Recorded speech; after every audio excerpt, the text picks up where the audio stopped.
جو کامیاب ہو جاتا ہے اس کے اندر سے شکایت نکل جاتی ہے۔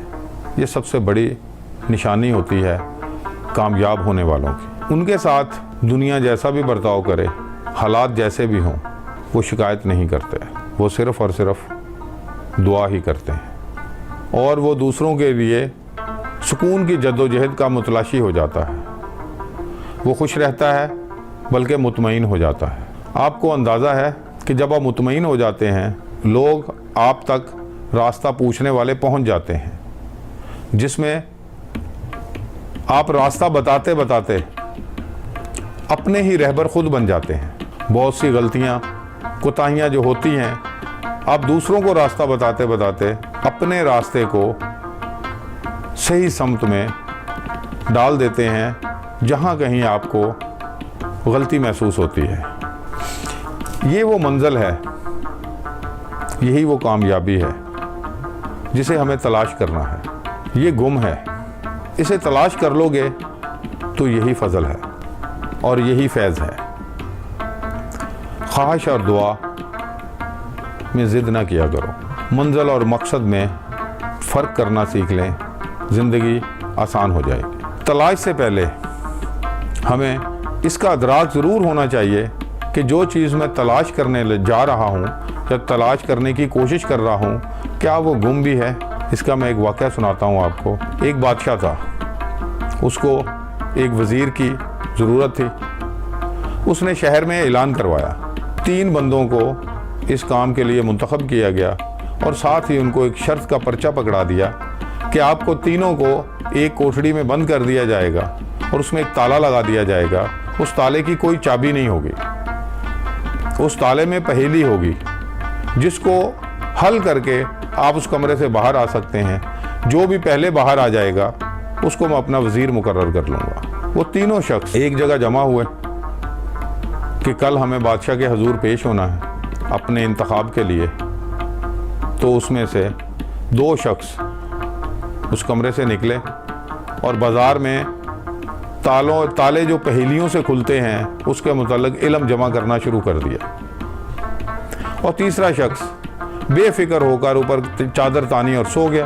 وہ دونوں بہت ساری کتابیں خرید کر بازار سے لے آئے اور ساری رات بیٹھے پڑھتے رہے، اور تیسرا شخص چادر تان کر آرام سے سو گیا۔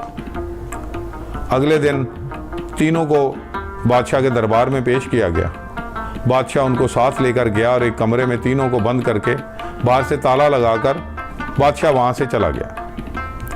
ان 2 جو کتابیں پڑھ رہے تھے، جو کتابیں لائے تھے اس کے علم کی، تالوں کو کھولنے کے علم کی، تالوں کی پہیلیوں کی، اور بھی بہت سے لوگوں سے ملے تھے جو ان کو ایسے تالوں کے متعلق معلومات حاصل کی۔ لیکن تیسرا شخص، بادشاہ نے جس کمرے میں ان کو بند کیا تھا اس کے کونے میں بیٹھ کر اپنی گردن کو اپنے گھٹنوں میں دے کر خاموشی سے بیٹھ گیا۔ یہ دونوں فٹافٹ اپنی کتابیں کھولیں اور اس میں دیکھنا شروع کر دیا کہ ہم یہ تالا کیسے کھولیں گے، یہ پہیلیاں کیسے حل ہوتی ہیں، ان کو کیسے حل کرنا ہے۔ اچانک سے جو تیسرا شخص کونے میں بیٹھا تھا اس کے دل میں ایک خیال گزرا کہ میں چیک کروں کہیں تالا لگا بھی ہوا ہے کہ نہیں۔ وہ اٹھا، اس نے چیک کرنے کے لیے دروازے کو تھوڑا سا دھکا دیا، دروازہ کھل گیا۔ جیسے ہی دروازہ کھلا وہ باہر گیا اور جا کے بادشاہ کے حضور پیش ہو گیا۔ بادشاہ نے کہا تم کیسے آ گئے؟ انہوں نے بولا جی میں تو آ گیا، اس میں تالا تھا ہی نہیں، میں تو دھکا دیا، دروازہ کھلا، میں آپ کے پاس حاضر ہو گیا۔ بادشاہ اس کو لے کر واپس ان دونوں کے پاس آیا اس کوٹھڑی میں جہاں پر جس کمرے میں ان کو بند کیا تھا، اور ان کو بولا کہ تم کیا تلاش کر رہے ہو؟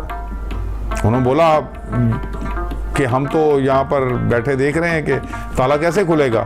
انہوں نے کہا جس نے کھولنا تھا وہ تو کھول کے چلا بھی گیا، وہ تو باہر آ گیا، یہ میرے ساتھ کھڑا ہے۔ وہ دونوں بڑے پریشان ہوئے۔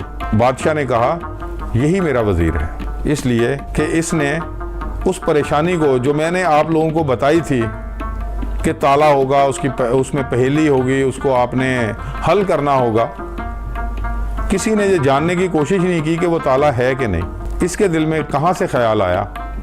اس نے تو کوئی علم بھی حاصل نہیں کیا تھا، اس نے کہیں سے معلومات بھی حاصل نہیں کی تھی، لیکن اس نے وہ راستہ تلاش کیا اپنے اندر سے۔ اس کو اندر سے اس کے دل میں خیال آیا کہ میں چیک کروں تالا ہے بھی کہ نہیں۔ جب اس نے دیکھا تالا نہیں تھا تو بادشاہ سلامت نے فرمایا اس میں تالا واقعی نہیں تھا، تو لہٰذا اس سے عقل مند آدمی اور کون ہو سکتا ہے، میں اسی کو اپنا وزیر مقرر کروں گا۔ تو بات ہے کہ منزل اور منزل کی تلاش کیسے ہوتی ہے۔ جب آپ کسی منزل کو تلاش کرنے کی کوشش کرتے ہیں یا کسی پریشانی کا حل ڈھونڈنے کی کوشش کرتے ہیں، پہلے اس بات کا ضرور خیال کر لیں کہ ہماری منزل کیا ہونی چاہیے، اس کا ہم نے کیا تعین کیا ہے، اور اس پریشانی کا کیا حل ہونا چاہیے، کیا وہ پریشانی ہے بھی یا نہیں۔ یہ تھا آج کا خیال یار۔